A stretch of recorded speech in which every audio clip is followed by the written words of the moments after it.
The Wakwak that followed me home. I first heard about the Wakwak when I was a child. My grandmother told me stories about a creature that hid in the dark, searching for its prey. She said you could hear it at night, calling out like the flapping of giant wings. If the sound was distant, that meant it was near.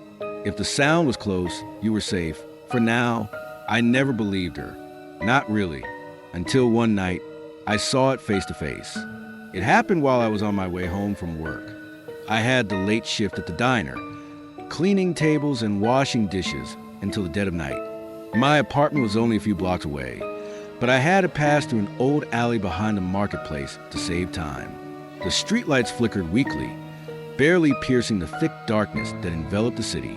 As I walked through the alley, I heard it, a low, rhythmic flap, flap, flap above me. I stopped, looking up at the rooftops. Nothing, just the skeletal remains of old antennas and tangled wires. My heart pounded, but I forced myself to keep walking. Flap, flap, flap.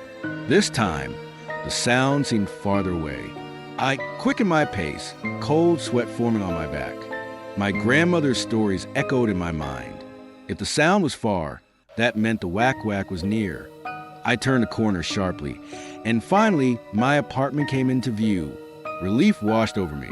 Then I heard it, right behind me. Flap, flap, flap. I turned around, but there was nothing, just an empty street and a few parked cars. My breathing was ragged. My fingers trembled as I fumbled for my keys.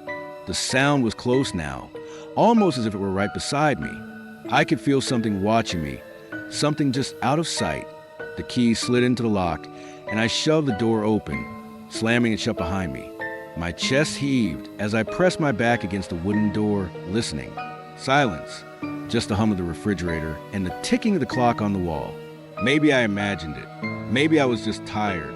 I peeled off my uniform and collapsed onto my bed, trying to shake the unease gnawing at my stomach. But I didn't sleep well that night.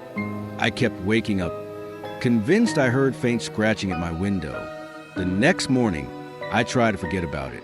I went about my routine, shower, coffee, another shift at work, but something felt off. The air was thick, heavy with something unseen pressing against my chest. The feeling of being watched never left me. Then, strange things started happening.